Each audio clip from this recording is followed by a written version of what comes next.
Masala ready பண்ணிக்கலாம். Masala ready பண்ணுறதுக்கு வானல் வச்சு கடாயில் கொஞ்சமாக ஆயில் போட்டுக்கலாம்.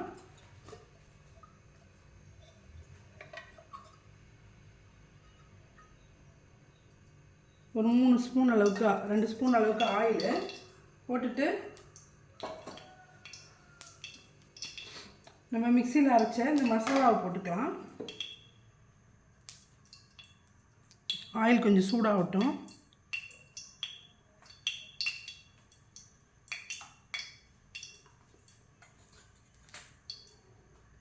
இந்த மசாலா வந்து ஆயிலே போட்டுருங்க. போட்டுட்டு இதில் கொஞ்சம் இஞ்சி, பச்சை மிளகா கொஞ்சம் போட்டுக்கலாம். இஞ்சி பொடியாக திருவணுது, பச்சை மிளகா,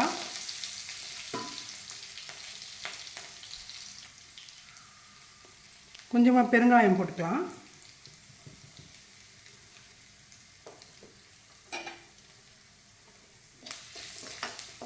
மசாலா வெந்துருச்சு. இந்த டைமில் நம்ம பச்சை பட்டாணி ஃப்ரெஷ்ஷானது அதை அப்படியே போட்டுக்கலாம். கொஞ்சம் எண்ணெயில் வறுபடட்டும்.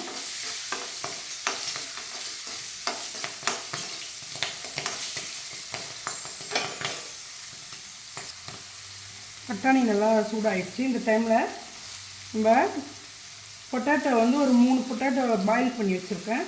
அது நல்லா மேஷ் பண்ணி போட்டுக்கலாம்.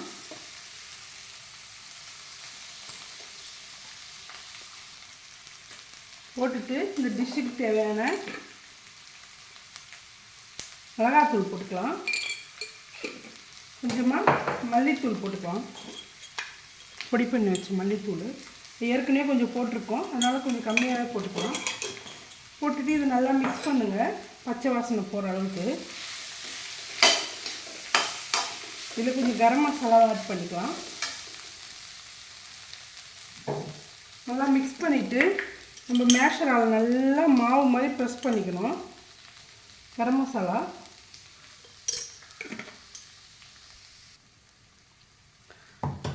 ஆல்ரெடி நம்ம அதில் உப்பு போட்டிருக்கோம், அதனால் கொஞ்சமாக சால்ட் ஆட் பண்ணிக்கோங்க. மேல் மாவுலேயும் நல்லா உப்பு போட்டிருக்கோம். போட்டுட்டு நல்லா மேஷ் பண்ணிக்கலாம். இந்த மேஷரால் இது மாதிரி நல்லா மிக்ஸ் பண்ணிடுங்க. மிக்ஸ் பண்ணிவிட்டு மிக்ஸ் பண்ணதுக்கப்புறம் மல்லித்தழை போட்டுக்கலாம்.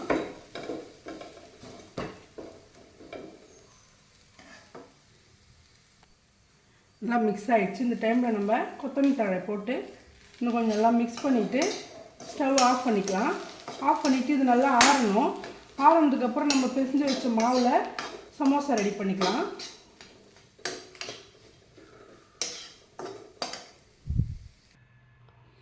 மாவு எடுத்து இது மாதிரி நம்ம நீட்டாக அதை ரோல் பண்ணிவிட்டு இது நடுவில் கட் பண்ணிக்கோங்க.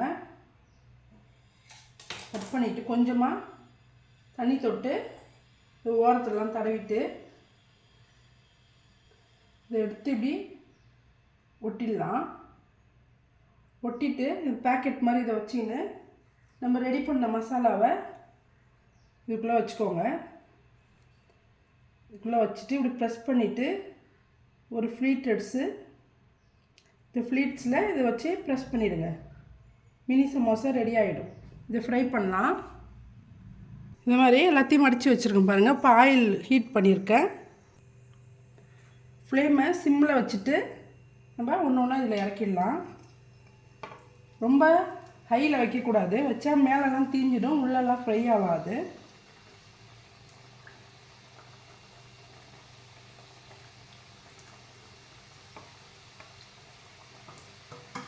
அப்படியே இருக்கட்டும், அது நல்லா வேகட்டும்.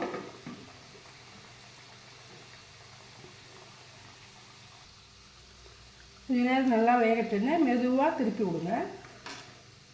நல்லா ப்ரௌனாக ஆகிற வரைக்கும் வேகட்டும்.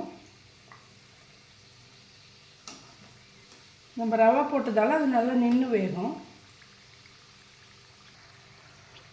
நல்லா ஃப்ரை ஆகிடுச்சு பாருங்கள். நல்லா கலரும் சேஞ்ச் ஆகிடுச்சு. இந்த டைமில் நம்ம எடுத்துக்கலாம். பாருங்கள், சுவையான சமோசா ரெடி ஆகிடுச்சு. சாஸ் வச்சு தொட்டுக்கலாம், இல்லைனா சட்னி வச்சு சாப்பிட்லாம். இந்த வீடியோ பிடிச்சிருந்தா லைக் பண்ணுங்கள், ஷேர் பண்ணுங்கள், கமெண்ட் பண்ணுங்கள், சப்ஸ்கிரைப் பண்ண மறக்காதீங்க. நன்றி.